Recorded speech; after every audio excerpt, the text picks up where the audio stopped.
Good evening, and our beloved Minister for Education, respected Principal Secretary Garu, School Education, senior officers from the Board of Intermediate, friends from the media. In a short while, our Honorable Minister for Education will be releasing the results of Intermediate Public Examination March 2020. Before that, I'll take a couple of minutes just to share a few facts about this examination.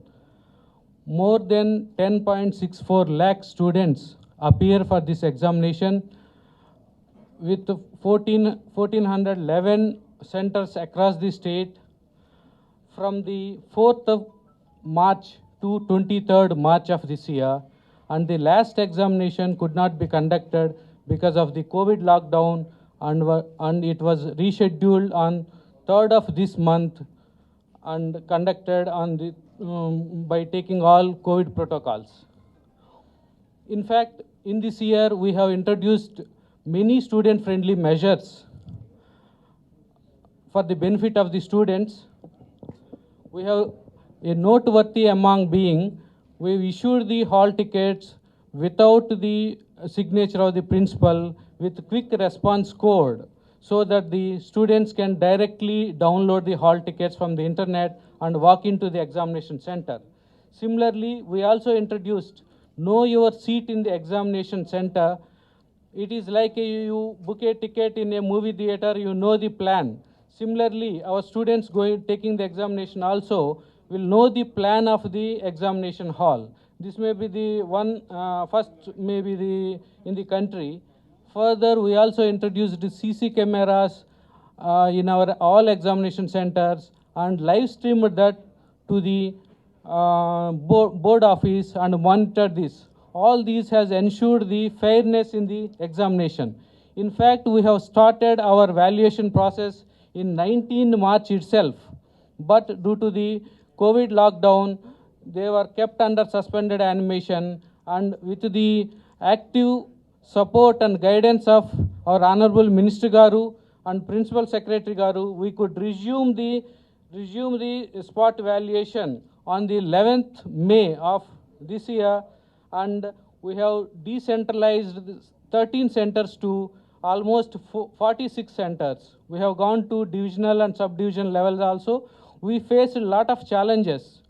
Still, our officers rise to the occasion, and we are before you with the results. And we also delayed by the 2 months in declaring these results. So the situations are not in our control. Second thing, the last one is that I have one announcement to make, that the Board of Intermediate will not sanction the advertisement of these results. Nobody can display these results with the photographs, marks and grades, either in print or electronic media. We proscribe such activities, so request the management from desist from that activities. So I take this opportunity to thank Honorable Minister Garu for guidance and valuable support, sir. Without your support, we could not have done this one. Our Principal Secretary Garu also has done a lot of support in this one so that we could release these results. Before Honorable Minister Garu declare the results, I request the Principal Secretary Garu to say a few words. Thanks. అందరికీ నమస్కారం. గౌరవ మంత్రివర్యులకు, మన secretary and secretary of the board of intermediate education, senior officers from the board, friends from the media. ఇప్పుడే commissioner గారు చెప్పినట్టు today is a golden day for the state of AP. I think ఈ secondary senior secondary exam results, if I am not mistaken, first in the country we are announcing. So I'll take this opportunity to congratulate Ramakrishna Garu, our commissioner, and his team, his entire team, Board of Intermediate లో చాలా చాలా కృషి చేశారు, particularly in the challenging times of COVID, and without an incident decentralized చేసాము, and we have taken all the protocols issued by MHA, and we ensured the safety of the teachers, and within a short time, and they have done exceedingly well. I congratulate all the lecturers who participated in these camps, and today we are here with you with these results. And of course, as our commissioner has said, without the blessings of our minister, all this would not have happened. So on behalf of the board, I also thank our honorable minister.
అందరికీ నమస్కారం.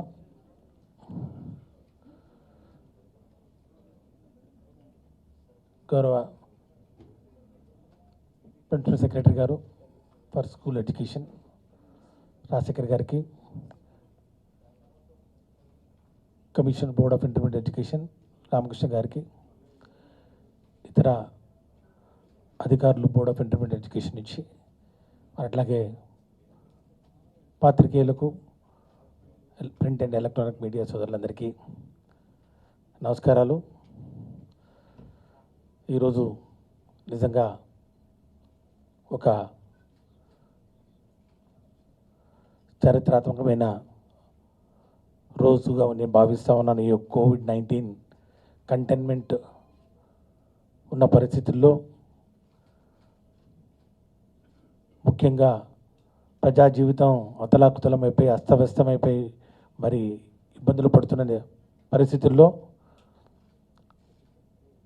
అన్నీ ఆలస్యంగా నడుస్తున్న ఈ నేపథ్యంలో ఈరోజు విద్యాశాఖ నుండి మరి ముఖ్యంగా ఇంటర్మీడియట్ బోర్డు నుంచి ఇంటర్మీడియట్ ఫలితాలు మార్చి 2020లో నిర్వహించినటువంటి ఇంటర్మీడియట్ పరీక్షా ఫలితాలు అందరికన్నా మరి సెక్రటరీ గారు చెప్పినట్టు దేశంలోనే బహుశా ప్రప్రథమంగా ఈ యొక్క ఫలితాలను అన్ని సవాళ్లను అధిగమించి ఈరోజు ఫలితాలు వెల్లడించడం అనేది నిజంగా రాష్ట్ర ప్రభుత్వం మరి ముఖ్యంగా గౌరవ ముఖ్యమంత్రి వర్యులు శ్రీ వైఎస్ జగన్మోహన్ రెడ్డి గారి నాయకత్వంలో ఏ విధంగా ఈ కోవిడ్ మహమ్మారిని నియంత్రించి దేశంలోనే ఆదర్శంగా నిలిచినటువంటి పరిస్థితుల్లో వారి మార్గదర్శకంలో వారి అడుగులో వారు చూపించినటువంటి మార్గంలో నడుచుకుంటూ వారు ఇచ్చినటువంటి ధైర్యంతో ఒక ఆత్మస్థైర్యంతో ఈరోజు విద్యాశాఖలోని అందరు అధికారులు సమిష్టిగా పనిచేసి ఈరోజు ఈ యొక్క ఫలితాలను వెల్లడించడం జరిగిందని చెప్పి కూడా తెలియజేసుకుంటా ఉన్నాం. నిజంగా వాస్తవానికి వస్తే ఈ యొక్క ప్రయాణంలో అనేక సవాళ్ళను ఎదుర్కోవడం జరిగింది. పరీక్షలు అయితే నిర్వహించుకోవడం జరిగింది. ఇందాక కమిషనర్ గారు చెప్పినట్లు సుమారు 10,64,000 మంది విద్యార్థులు పరీక్ష రాయడం, 60 లక్షల పేపర్లు మరి దాన్ని వాల్యూ చేయాల్సిన పరిస్థితి. మరి వాల్యుయేషన్ మొదలుపెట్టిన వెంటనే మనకు లాక్డౌన్ రావడం, ముఖ్యంగా 19 మార్చిన వాల్యుయేషన్ మొదలు పెడితే 23వ తారీఖున మనకు లాక్డౌన్ మరి ప్రకటించడం జరిగింది కేంద్ర ప్రభుత్వం. అంటే పట్టుమని 4 రోజులు కూడా నడవకముందే లాక్డౌన్. ఇక ఎప్పుడు మరి నార్మల్ లైఫ్కు వస్తుందా అనేది మరి ఇట్ ఈస్ ఎనీబడీస్ గెస్. ఇలాంటి పరిస్థితుల్లో తిరిగి మళ్ళా లాక్డౌన్ 11వ తారీఖున మళ్ళా కమెంట్స్ అయిన పరిస్థితి మనం చూసాం. మరి ఆ రోజు నుంచి మరి లాక్డౌన్ తర్వాత ఈ యొక్క వాల్యుయేషన్ను స్టార్ట్ చేసుకోవడం జరిగింది. సుమారు 25 రోజుల పాటు, అంటే 11 మే నుంచి 6 జూన్ వరకు 25 రోజులు, లాక్డౌన్కు ముందు ఒక 4 రోజులు, అంటే సుమారు ఒక నెల రోజుల పాటు ఈ యొక్క కార్యక్రమాన్ని ఎలాంటి ఇబ్బందులు లేకుండా నిర్వహించాల్సిన మరి పరిస్థితుల్లో 100% అనుకున్న ప్రకారం ఈ యొక్క స్పాట్ వాల్యుయేషన్ కూడా నిర్వహించుకోవడం జరిగింది. ఎందుకంటే ఇంకా అందరిలో ఎంతో భయాందోళనలు, ఎన్నో అనుమానాలు, ఈ యొక్క మహమ్మారి ఏ విధంగా ప్రబలిపోతుందో మనం చూస్తూ ఉన్నాం. దీన్ని కట్టడి చేయడం, దీనికి ఒక పద్ధతి అంటూ లేకుండా పోయిన పరిస్థితుల్లో ఒక ప్రోటోకాల్ చేస్తూ, జోన్ల వారీగా వీటిని విభజన చేస్తూ, టెస్టులను పెంచుతూ పూర్తిగా ఈ యొక్క COVID-19 వైరస్ను మరి నియంత్రణలోకి తీసుకొస్తూ ముఖ్యమంత్రి గారు మరి ఇచ్చినటువంటి ఆ నాయకత్వం, చూపించినటువంటి ఆ మార్గం నిజంగా దేశానికే ఆదర్శం అని చెప్పి కూడా ఈ సందర్భంగా సవినీయంగా మనవి చేసుకుంటూ, అదే మార్గంలో ఈ యొక్క స్పాట్ వాల్యుయేషన్ కూడా నిర్వహించుకోవడం జరిగింది. సాధారణంగా అయితే 13 జిల్లాల్లో స్పాట్ వాల్యుయేషన్ జరుగుతుంది. కానీ చాలా చోట్ల లాక్డౌన్ ఉన్న పరిస్థితుల్లో, బయటికి రాని పరిస్థితుల్లో, మరి ముఖ్యంగా ఈ స్పాట్ వాల్యుయేషన్ చేసినటువంటి ఎగ్జామినర్స్కు ఇబ్బంది కలుగుతున్న పరిస్థితుల్లో సెంటర్స్ పెంచాల్సిన పరిస్థితి ఏర్పడింది.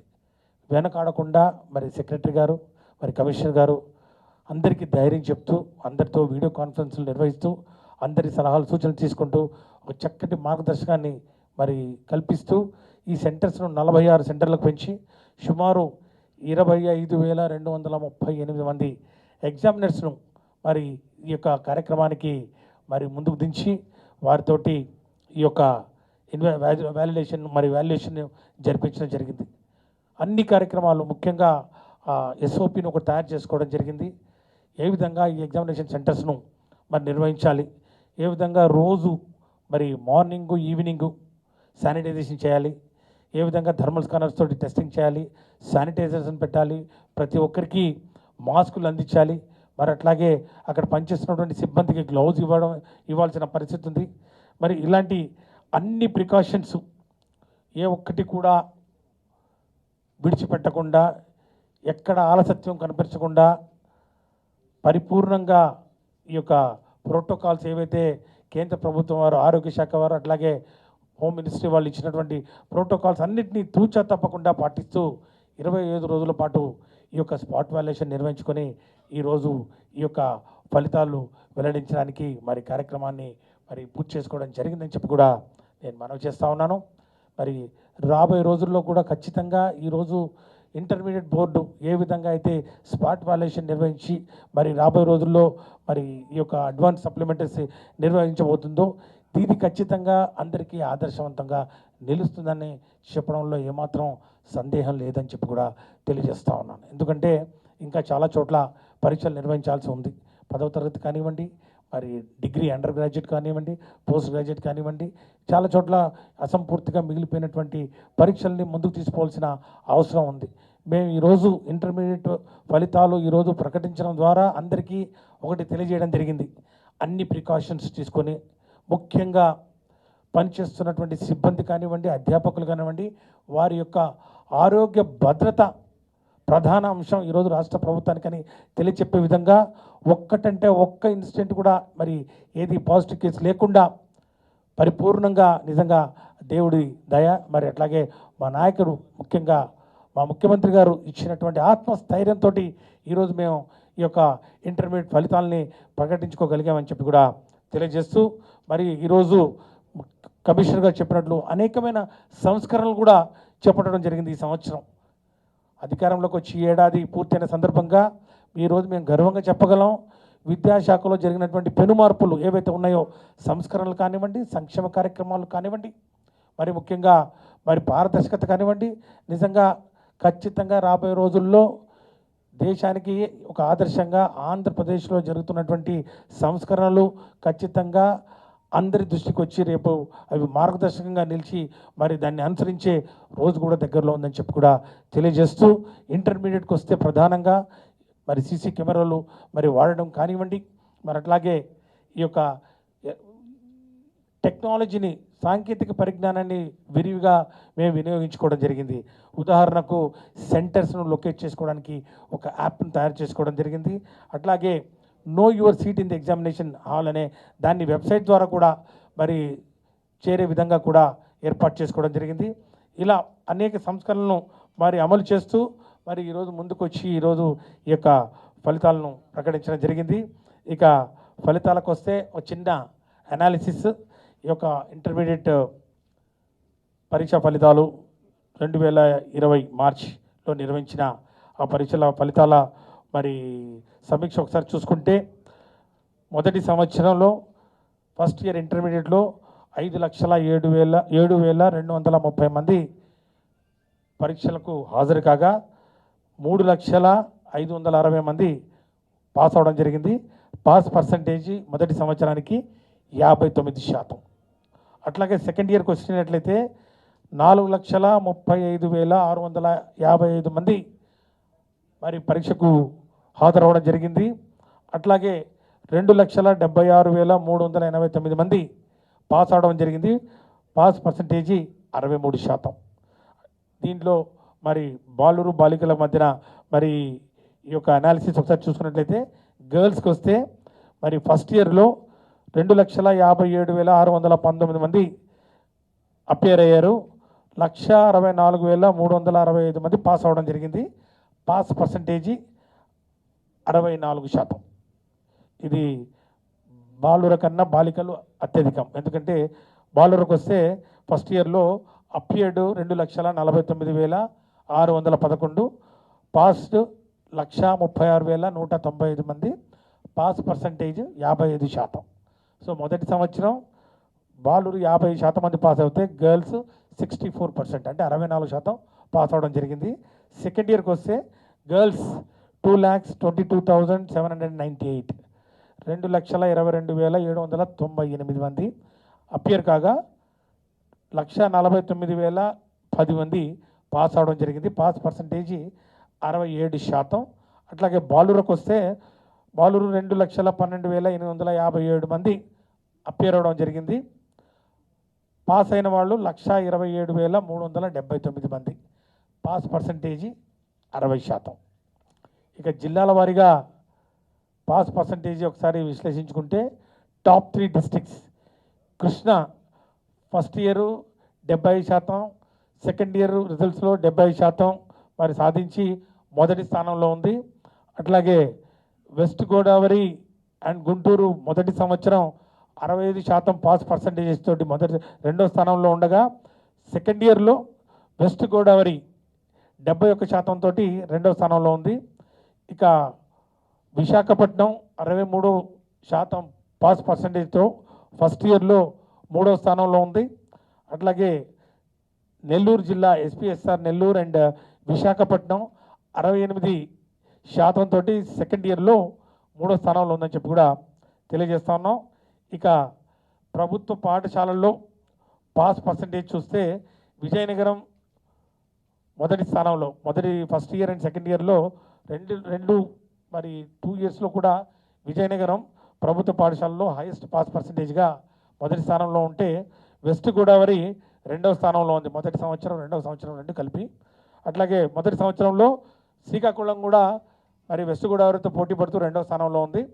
ఇక మూడో స్థానంలో కృష్ణ మొదటి ఫస్ట్ ఇయర్ రిజల్ట్లో మూడో స్థానంలో ఉంది.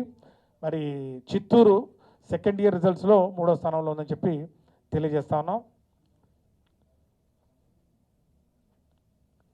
ఈ రిజల్ట్స్ కూడా ఈసారి సీడీ మనం ఇవ్వట్లేదు. సీడీకి బదులుగా ఈ మెమోస్ ఏవైతే ఉన్నాయో ఈ మెమోస్ కూడా వెబ్సైట్లో పెట్టడం జరిగింది. సుమారు 17 వెబ్సైట్స్ను మరి ఈరోజు గుర్తించి వాటికి లింక్ను కూడా ఇవ్వడం జరిగింది. ఆ వెబ్సైట్ లిస్ట్ కూడా మీరు స్క్రీన్ మీద చూడొచ్చు. ఆ స్క్రీన్ మీద ప్రధానంగా ఫస్ట్ ఇయర్ రిజల్ట్స్ మాత్రం వాటికి సంబంధించి సబ్జెక్టు వారీగా మార్కులు మరి ఇవ్వడం జరుగుతుంది. ఎందుకంటే ఈ సంవత్సరం నుంచి మనం గ్రేడింగ్ విధానానికి స్వస్తి పలికి మరి మార్క్స్ ఇవ్వడం ప్రారంభించడం జరిగింది కాబట్టి అది ఫస్ట్ ఇయర్కి వర్తిస్తుంది. ఇక సెకండ్ ఇయర్కి వస్తే ఇంకా ఈ గ్రేడింగ్ సిస్టమ్ కంటిన్యూ అవుతుంది. ఎందుకంటే ఫస్ట్ ఇయర్ వాళ్ళ గ్రేడింగ్ ఇచ్చారు కాబట్టి సెకండ్ ఇయర్ కూడా వాళ్ళకి గ్రేడింగ్ విధానంలో వారికి కూడా మరి రిజల్ట్స్ను మరి వెబ్సైట్లో పొందుపరచడం జరిగింది. ఈ షార్ట్ మార్క్స్ మెమో కూడా ఈరోజు వెబ్సైట్లో అప్లోడ్ చేయడం జరిగింది. 15వ తారీఖు నుంచి కూడా ఈ యొక్క మార్క్స్ మెమో విద్యార్థులందరికీ అందుబాటులో ఉంటుంది. వాళ్ళ hall ticket number plus date of birth ఈ రెండు మరి పొందుపరిస్తే ఖచ్చితంగా ఈ యొక్క సమాచారాన్ని మీరు తీసుకోగలరని చెప్పి కూడా తెలియజేసుకుంటూ మరి ఈరోజు చక్కటి మరి కార్యక్రమం చాలా శుభదినం ఈరోజు మాకు విద్యాశాఖకు ఒక మొదటి అడ్డంకిని అధిగమించాం. ఈ కరోనా కోవిడ్-19 ఈ కంటైన్మెంట్లో ఈ రిజల్ట్స్ను రికార్డ్ టైంలో పూర్తి చేసి ఈరోజు మరి ఫలితాలను కూడా వెల్లడించడం అనేది ఈ ప్రభుత్వం వైఎస్ఆర్ కాంగ్రెస్ పార్టీ ప్రభుత్వం గౌరవ ముఖ్యమంత్రి వర్యులు శ్రీ వైఎస్ జగన్మోహన్ రెడ్డి గారి నాయకత్వంలో ఏ విధంగా మేము పనిచేస్తున్నాం అన్న దానికి ఒక మచ్చుతునక ఇది ఒక నిలువెత్తు మరి ఒక ఉదాహరణ. ప్రజల కోసం ముఖ్యంగా ఎన్ని ఆటంకాలు ఎన్ని అడ్డంకులు ఎదురైనా కూడా ప్రభుత్వం కష్టపడి పనిచేస్తే వాటిని అధిగమించి సంక్షేమానికి అభివృద్ధికి పెద్దపీట వేస్తూ ముందుకు పోతూ ఉన్న ప్రభుత్వానికి భగవంతుడు కూడా తోడవుతాడని దానికి కూడా ఇది ఒక ఉదాహరణగా భావించవచ్చు. అట్లాగే 10th క్లాస్ మరి ఈ యొక్క supplementary advance supplementary for intermediate కూడా మరి నిర్వహించుకుంటాం ఎలాంటి ఇబ్బంది లేకుండా అని చెప్పి కూడా ఒక ధీమాను వ్యక్తం చేస్తూ ఉన్నాం. ఇక గ్రీవెన్సెస్కు సంబంధించి ఏదైనా కూడా ఈ రిజల్ట్స్కు ఫలితాలకు సంబంధించి ఏదైనా ఫిర్యాదులున్నా కూడా ఒక టోల్ ఫ్రీ నెంబర్ను కూడా ఏర్పాటు చేసుకోవడం జరిగింది.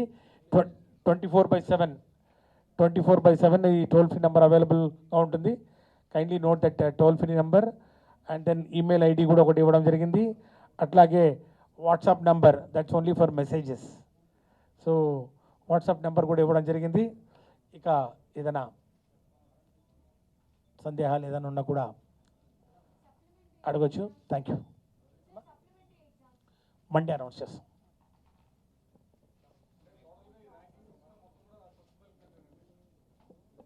అంటే ఇక రాబోయే రోజుల్లో అబ్సల్యూట్ మార్క్స్ సబ్జెక్ట్ వారికి ఇవ్వడం జరుగుతుంది. ఆల్రెడీ ఈ సంవత్సరం ఫస్ట్ ఇయర్కి ఇవ్వడం జరిగింది. నెక్స్ట్ ఇయర్ నుంచి కంటిన్యూ అవుతుంది. అలాగే ముందుకు వెళ్తాం.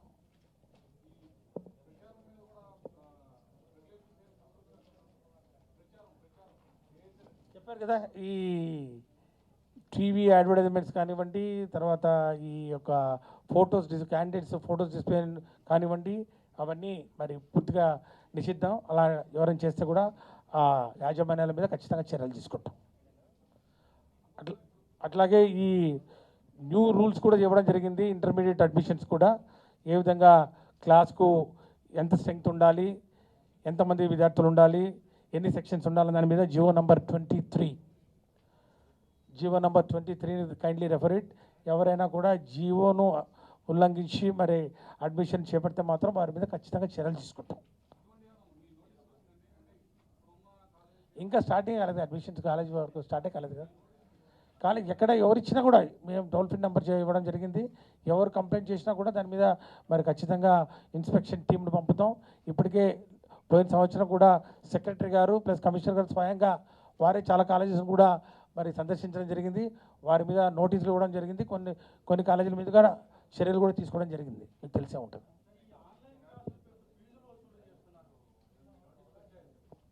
ఎక్కడైతే ఎవరైతే ఈ ఫీజులు ఏవైతే ఉన్నాయో వాటి మీద వాట్సాప్ కొన్ని మెసేజ్లు వచ్చాయి. మేము మరి సెక్రటరీ గారికి కమిషనర్ గారికి కూడా ఇవ్వడం జరిగింది. మరి చెప్తాను.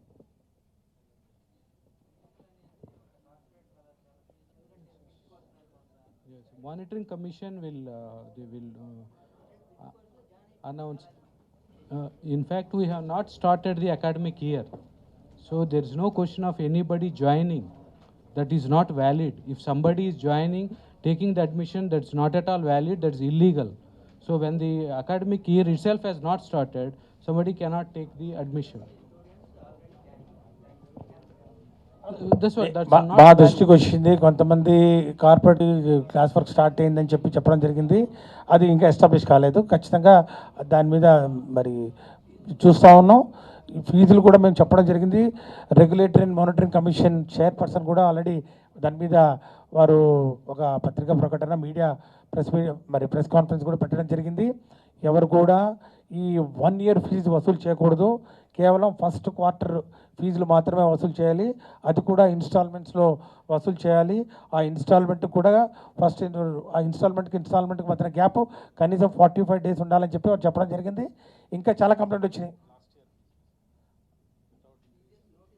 లాస్ట్ ఇయర్ ఫీజు ఎంత ఉందో అంతే ఫీజు వసూలు చేయాలి, పెంచకూడదు, ఫీజులు పెంపు చేయకూడదు అని చెప్పి కూడా చాలా స్పష్టంగా చెప్పడం జరిగింది. ఇప్పుడు రెగ్యులేటరీ అండ్ మానిటరింగ్ కమిషన్ చాలా యాక్టివ్గా పనిచేస్తూ ఉంది.